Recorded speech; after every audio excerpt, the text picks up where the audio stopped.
Hi, and welcome to session 11 of the Passions of the Christ. In this session, we're going to be looking at what I'm going to call admiration that Jesus experienced. Now, this is different than we've looked at before that Jesus looked at certain people with amazement or wonder because of their exceptional level of faith, because they had actually synthesized a faith that goes beyond what we might call an average type faith. There's one person that Jesus singled out and demonstrated admiration for, and that's John the Baptist. I want you to understand that he's going to describe John in a way that he doesn't describe anybody else, including his apostles, including those who were closest to him, family, all of those kinds of things. He's going to say of John, among those born of women, there is no one greater than John the Baptist. There's no one greater of anybody born of women. Now, understand, he was born of a woman. He's including himself in that.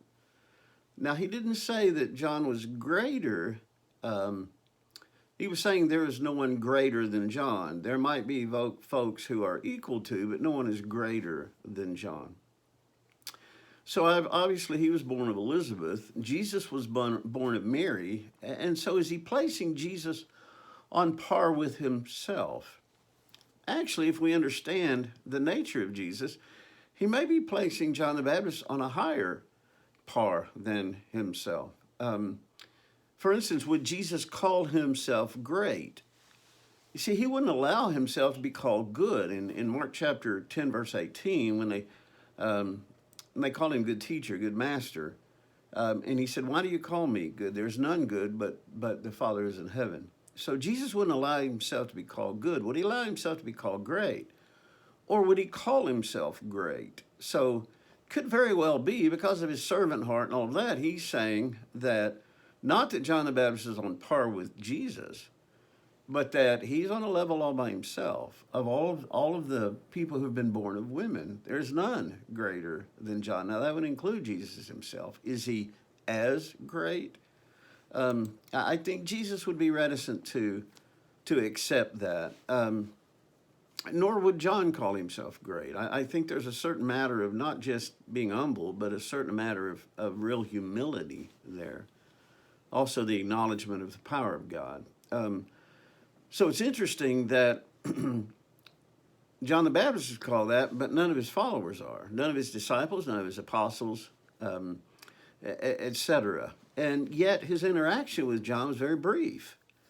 In fact, John's going to say, we're going to look at it a little bit later on, that when Jesus came to be baptized by him, he didn't know who he was. That could be translated, he didn't recognize who he was. Now, we understand on a certain level, John understood who Jesus was. We understand they're cousins. We understand that they were born probably just months apart. But it seems to suggest that there was little interaction between Mary's family and Elizabeth's family. So as they were growing up, apparently it was separate, and some of that had to do with the distance, but also some of that had to do with the fact that John spent his whole life in the wilderness. Anyway, let's getting back to that admiration that Jesus had for him.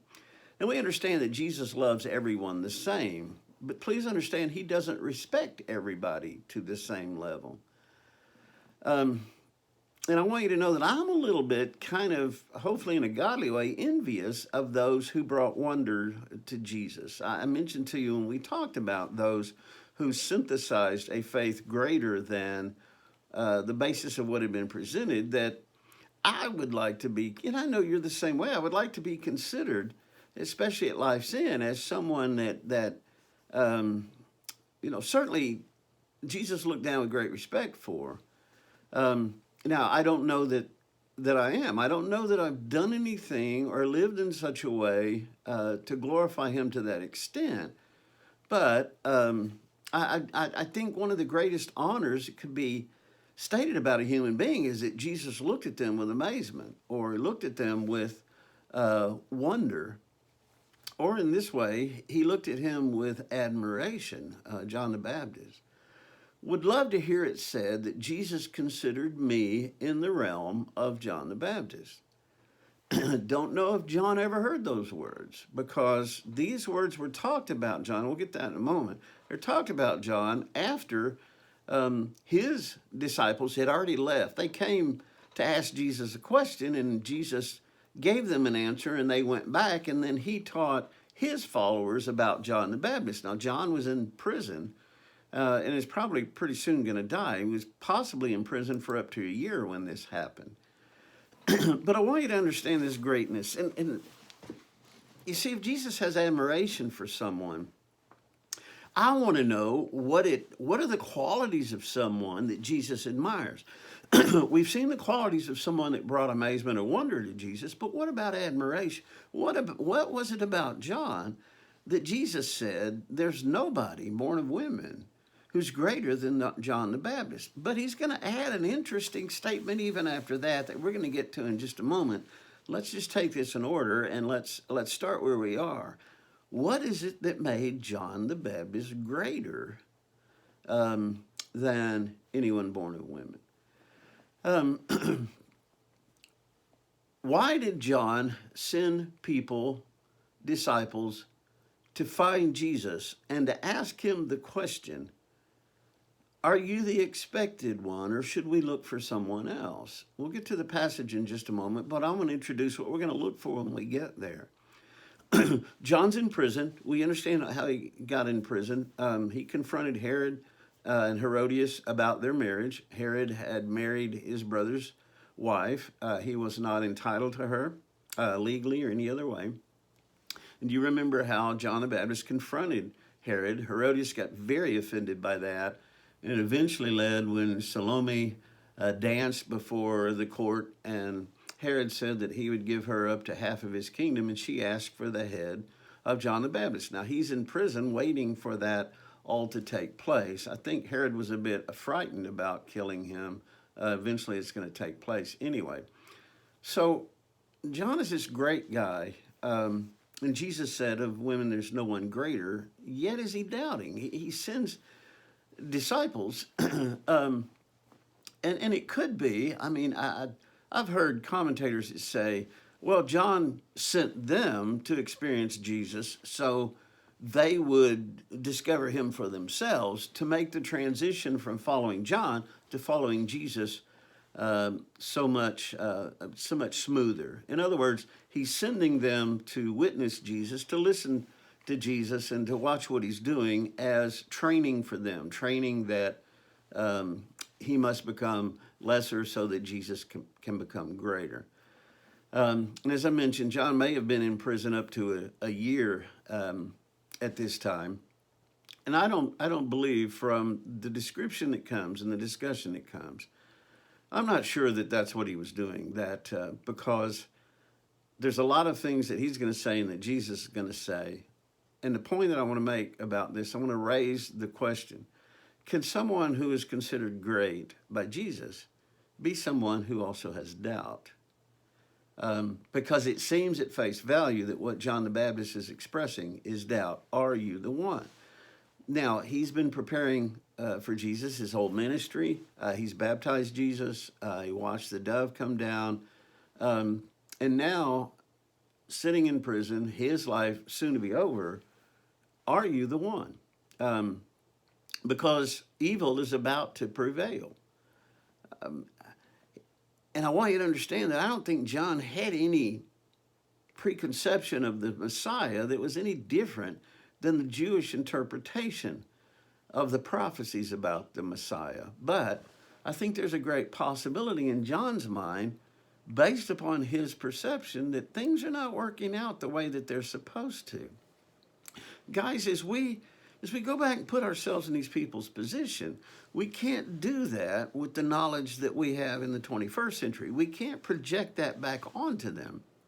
So when we read about John is the voice of one in the wilderness, and he's preparing the way for Jesus, we read that with an understanding of who Jesus is and why he came and what he was, to whatever extent we have that.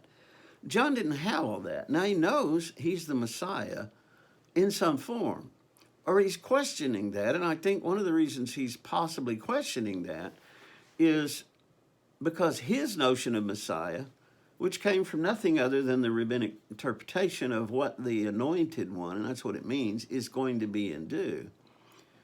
And it looks like, toward the end of his life, that this isn't working out. Luke chapter 7, verse 18, and the disciples of John reported to him about all these things. And that this is a continuation of what happened in Nain about the woman with the son who was dead, and Jesus healed him, and the word went out everywhere, actually raised him from the dead.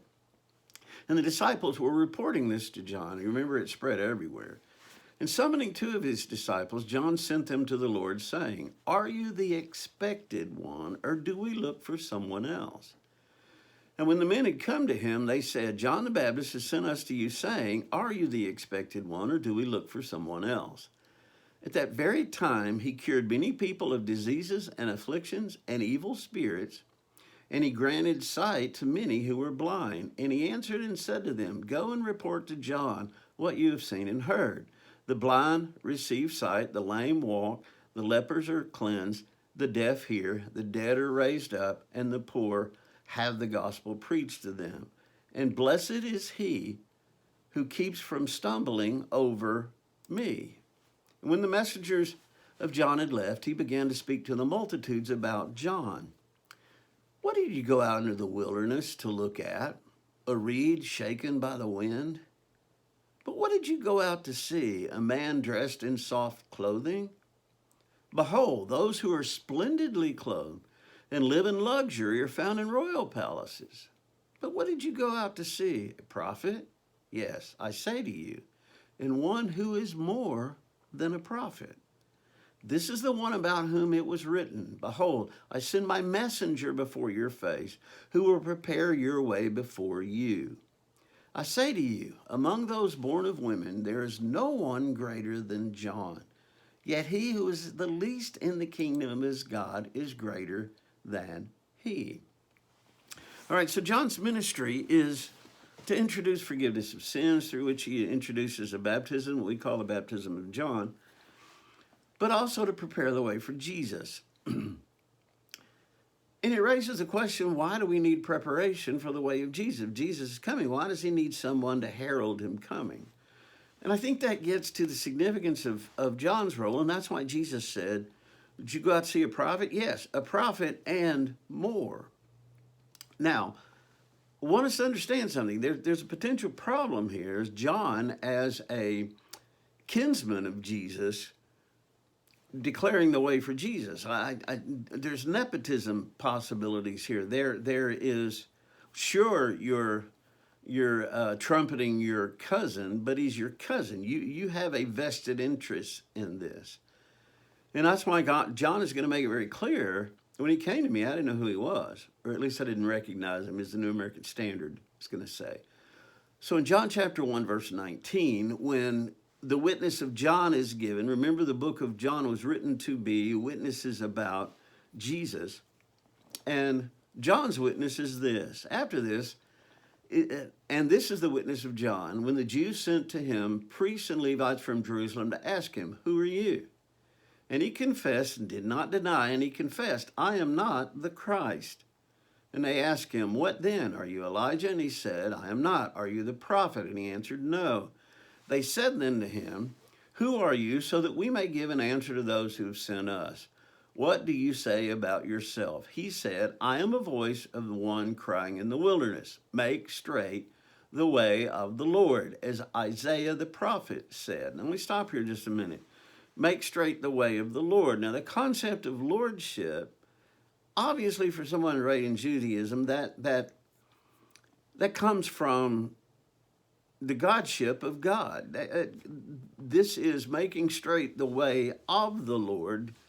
And very possibly he saw that as a restoration, getting back to the Lord, making straight what had become crooked. As Isaiah had prophesied. So he is prophesying in the way that prophets of old did, which is try to get things straight. Verse 24, now they had been sent from the Pharisees, and they asked him and said, "Why then are you baptizing if you're not the Christ, nor Elijah, nor the prophet?" Remember the prophecies about Elijah, which John the Baptist we find out fulfilled. John answered them, saying, I baptize in water, but among you stands one whom you do not know. It is he who comes after me, the thong of whose sandal I'm not worthy to untie. These things took place in Bethany beyond the Jordan, where John was baptizing. And the next day he saw Jesus coming to him and said, Behold the Lamb of God who takes away the sin of the world. This is he on behalf of whom I said, After me comes a man who has a greater rank than I, for he existed before me, and I did not recognize him. But in order that he might be manifested to Israel, I came baptizing in water. And John bore witness, saying, I have beheld the Spirit descending as a dove out of heaven, and he remained upon him. And I did not recognize him. But he who sent me to baptize in water said to me, He upon whom you see the Spirit descending and remaining upon him, this is the one who baptizes in the Holy Spirit. And I have seen and have borne witness that this is the Son of God. All right, so there's several things that he describes here that he understands about Jesus. But I want you to understand that those understandings come without revelation. They come without the revelation that you and I have. There's never been a Jesus before. There's never been a Messiah before. And there's never been a Messiah, even the Jewish expectation of a Messiah, which is very different. Now understand the word Messiah means anointed. The word Christ or Christos comes from a Greek word that means to pour oil on. So we're talking about the anointed one. And that word anointed, you see, that's what kings were. That's what priests were. This is not a unique term, although it has a unique application. So John is talking about the one, and they talk about the one. They talk about the Son of God. They talk about the Messiah. A lot of these words, but there's no precedent for how Jesus fulfills those. What there is expectation of what he's going to do, and I think John shared in some of those expectations. So when he's in prison, and Jesus is well into his ministry, but none of the expectations of the Messiah have been fulfilled, John is beginning to wonder, are you the one? Are you in some way pointing? I point to you and you point to someone else. Luke chapter 1, verse 30 said, the angel said to her, do not be afraid, Mary, for you have found favor with God. So an angel is going to show up to Mary, and what we're going to discover here is the only things that John could really understand about Jesus from the predictions about him. Now, what he already shared with us is some revelation that he got, that he's the anointed one, he's the Son of God. This is the one on whom the Holy Spirit came as a dove. These are revelations that he's received, but his theological background is from what was said about this Messiah and what was even said about John. So the angel appears to Mary and says, behold, you will conceive in your womb and bear a son, and you shall call his name Jesus. Now, there's nothing really significant about the name Jesus, very much to us, but not so much there. He will be great. He will be called the Son of the Most High, and the Lord God will give him the throne of his father David, and he will reign over the house of Jacob forever, and his kingdom will have no end. So here's the expectation. Jesus is going to return Israel to its greatness, and it's never going to end. There's never going to be any more captivity. There's not going to be a divided kingdom, etc., etc. Verse 42. And he cried out with a loud voice and said, blessed among women are you. Blessed is the fruit of your womb. And how has it happened to me that the mother of my Lord should come to me? For behold, when the sound of your greeting reached my ears, the baby leaped in my womb for joy. Now, here's Elizabeth talking about why is it that my Lord, the mother of my Lord, should come to me? What did she understand about Lord? What did she understand about Jesus being? Well, again, this Holy One, this Messiah, the Christ in the sense that you and I understand it? Certainly not. There's no precedent for that. There's no specific teaching for that. Now, John is going to say he's going to take away the sins of Israel. Understand, Israel hasn't had a sacrificial system. They haven't had an altar in generations, haven't had a temple Solomon's temple is gone. So they didn't have a way to deal with their sins as the law described. So what you're understanding, if someone's going to come and they're going to sit on the throne of David and they're going to help us overcome our enemies, and he's going to rule, and that rule is never going to end, and he's going to forgive our sins. Well, your understanding as a Jew would be he's going to restore the sacrificial system. He's going to restore the temple. He's going to restore everything. So into that understanding comes Jesus, and into that understanding comes the misunderstandings about Jesus. So Luke 1:65, fear came on all those who were living around them, and all these matters were being talked about in all the hill country of Judea. And all who heard them kept in mind, saying, what then will this child turn out to be?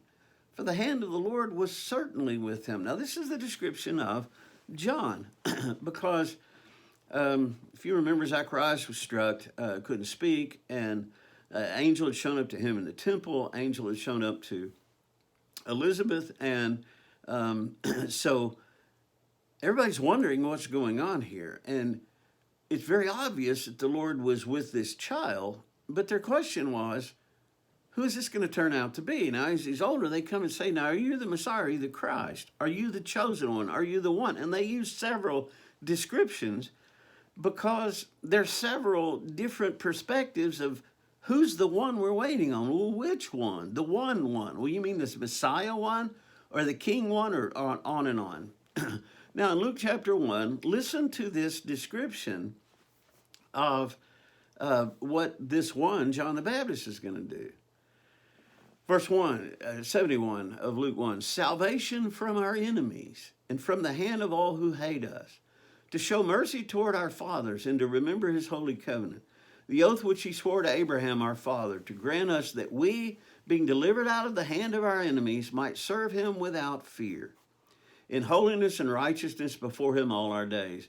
And you, child, will be called the prophet of the Most High, for you will go on before the Lord to prepare his ways, to give his people the knowledge of salvation by the forgiveness of their sins. So here's the description of what John's going to do. And here it says, he's going to be called a prophet of the Most High. It's not a unique thing.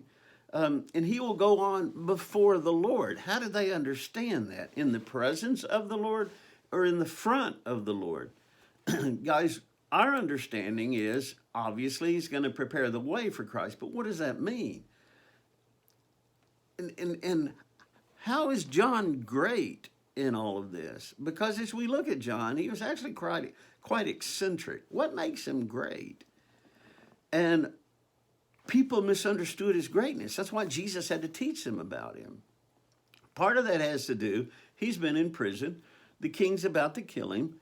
This is not how greatness goes. So they probably have discounted John by the time he's been in prison for a while. His influence is waning, all of those kinds of things with the people.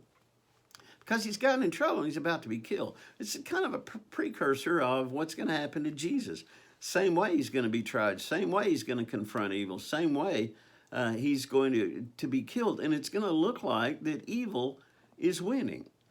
So John, along comes this eccentric who lives in the wilderness. He wears camel hair garment, eats locusts and wild honey, an ascetic lifestyle that we would just call weird. This is not a kind of guy we would probably hang around. We wouldn't want our kids to hang around him.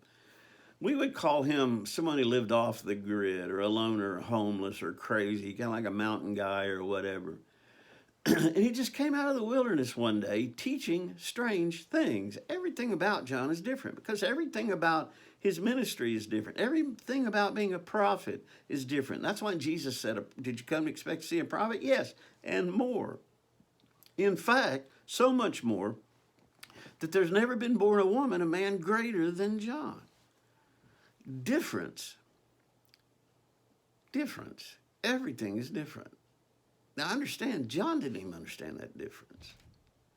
He's preparing the way for someone he doesn't understand. He understands certain things about him, but he also has the upbringing of what a Messiah is going to be. And you look at what was said about John, John is going to prepare the way for the one who's going to get rid of our enemies. He's going to restore the kingdom. Those kind of, what kind of expectations would you have? And now that that's not happening, John's in prison and he's about to die. There's no kingdom. So he sends to Jesus and he says, are you the one? Now, here's the thing, guys. Because the evidence is not there, and because John is questioning what he's given his life for, not questioning that he's done it because he's answered the calling of God, but I've given my life for this and it doesn't seem to be working out.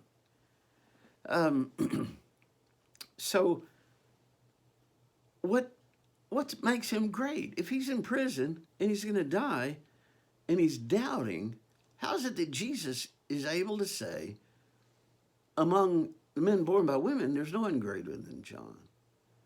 That's what I want us to understand in this concept of what it means to be admired by Christ, to be great. Apparently, it includes doubt.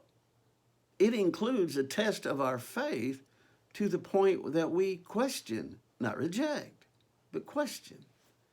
Now, he's different. In his testimony in John chapter 1, he said twice, I didn't recognize him or I didn't know him. The words literally know, but it suggests in a different way than kind of intellectual knowledge. He certainly knew who he was. He knew about Jesus. He knew that the Messiah was coming. He just didn't, and probably hadn't seen him. He may have never seen him. If he had, it probably would be in youth. Here's a grown-up Jesus, and he doesn't recognize him. And he made that very clear. Because they're not going to be able to judge John by his family, by his town, by his connections, like Jesus of Nazareth. What good comes out of Nazareth? You see, the testimony of John has to be irrefutable. And in that way, there can't be any nepotism here, etc. So it's almost like separated at birth in order that his testimony can be clear, even though he has a connection with Jesus. So even with doubts, he's great. Now, Jesus said, when you were out in the wilderness, what were you expecting to see? A reed blown by the wind, or someone in fine clothing? Well, yes, that's exactly what they expected. That's what traditional leaders do. That's what traditional even leaders of the Israelites did, is finery. And this goes down from King Solomon, King David, who very wealthy, wore great things, or dined on good things. All of those. See, everything is different. And John is showing that. John's the absolute opposite of that. And he's very uncomfortable to them. But Jesus is going to be the opposite as well. So they did expect a reed blown by the wind. They're used to people who check the wind and get in line with the wind. They're used to priests who go along to get along. And here comes John in your face. I mean, if you look at his teachings, he was very, very confrontive about you brood of vipers and that kind of stuff. And he does that with Herod. Nobody else had told Herod. Everybody knew he legally had no right to Herodias. And John tells him to his face. So they're not expecting that. They're expecting wealthy leaders. The Pharisees were wealthy by station, and they're used to, long robes. They're used to power and majesty and all of those kinds of things. And so they were expecting a reed blown by the wind. They were expecting a leader who would say what needed to be said to get along. That's what the priests were doing. That's what the scribes were doing, etc. What they got was an in-your-face, tell you like it is, truth sayer who had no connections with anybody. So there were no political connections, including he had no connection with Jesus up to the time Jesus was baptized. So he doesn't fit even the image of a prophet. But understand, Jesus didn't fit the picture of a king. He was not wealthy and regal like David and like Solomon. It's a totally different order of things. John prepared the way for a new order, a new paradigm. Now, there's no precedent for John, and there's no precedent for Jesus. There's no prophet plus. There's no prophet and then some. There's never been a preparer for the way of the Lord. there's never been a Messiah, and especially a Messiah that defied all expectations. No precedent for John, no precedent for Jesus, no precedent for a Messiah, an anointed one. Now, there had been priests, there had been kings anointed. There had never been an anointed one. And what did that mean? Well, we've talked briefly about what it meant. There are expectations that Israel will rise again. I think the application from this is two things. One, John the Baptist is described by Jesus as no one greater than him has been born of women because of his willingness to be weird. Why did it fall to John to confront Herod? Why did it fall to John to set the king straight? Because it was truth, and he knew it. Everyone else knew it was true. Everyone else didn't say a thing. Truth not spoken can be as damning as lies. John was great because he was not a reed blown in the wind or one in fine clothing. We need weirdos like John today. We need folks who will tell it like it is, that are not reeds blown in the wind, that are not demonstrating wealth or power or influence, political acumen, all that. We just need prophets plus. Did you go out looking for a prophet? Yes, and greater than that. We really need that in our culture today. Folks who will stand up, be willing to be weirdos, as John was. I'm not going to dress like you. I'm not going to eat like you. I'm not going to live among you. There's a certain rejection of civilization that is in John's lifestyle. So he doesn't have anybody to impress. He doesn't have anybody to win over. He doesn't have anybody that's going to get angry at him because you turned on us. He has none of that. But we need weirdos like John today. We can't sit in our buildings and grumble about the state of the union or how Satan's doing this or doing that. But what if we do speak as opportunity arises? And I think we need to be asking God for those opportunities. What's going to happen? What happens when you tell Herod he can't have Herodias? And that's the bottom line, guys. Until we're not afraid to die for Christ, we're not going to be willing to live for him. Until we have nothing to lose, we can be manipulated by what we fear losing. When we have nothing to lose, we've got nothing to gain. And we're dangerous, just as John the Baptist was. Now, how can we be called someone greater than the world's never seen? By being like him. Now, there's one other idea that I want to close with. And Jesus said, you know, even among women, there's no one greater than John. However, there's greater people yet. Even the least in the kingdom will be greater than he. Now, he's just made a comparison. Nobody on earth is as great as John or greater than John. He didn't put him above everybody else. He just said nobody is above him. The greatest people on the earth that the earth has ever known are kingdom people, because Jesus said there's one that's greater. The one that's least in the kingdom is greater than John. John, there's no one greater born of women. So the greatest people on the face of this earth are you. Now, it's greatness attributed, not achieved. We understand that. This is not arrogance. This is not pride. This is blessing. But greatness nonetheless. Now, the reason I want you to understand that, and I think the reason Jesus wanted you to understand that, this is about feeling good about whose you are, but it's also about feeling good about yourself too. Jesus is calling you great. Jesus called John the Baptist great. Jesus never called himself great or good. And it's the way we got the a claim of being great is because Jesus attributed it to us, the least in the kingdom.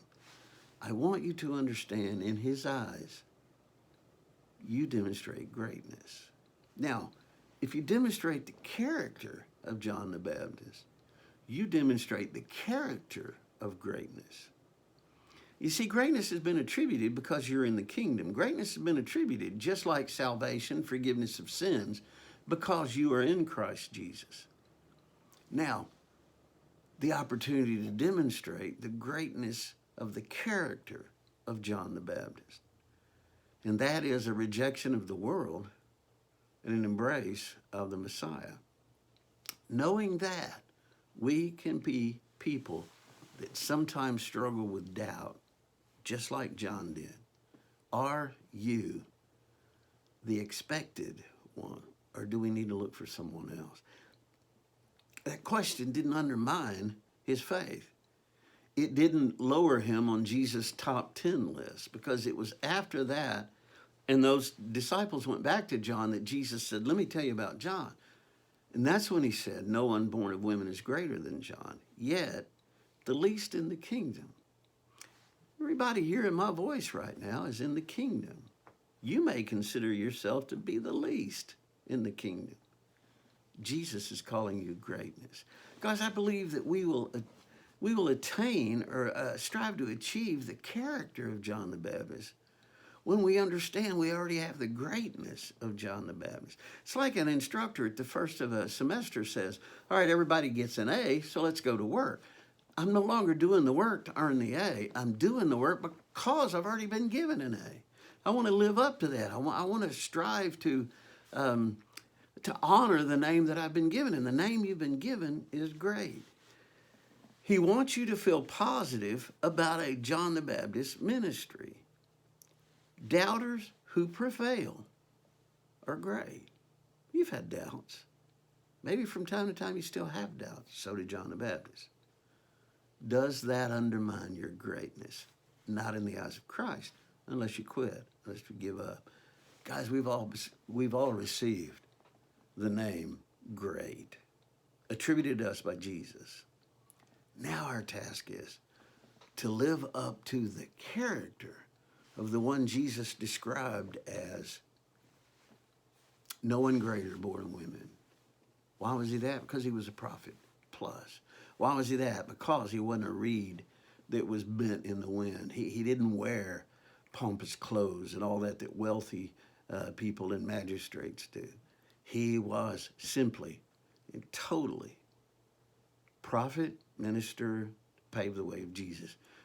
Brothers and sisters, we still have that same ministry to make straight the way of Jesus, straight into the heart of neighbors and Americans.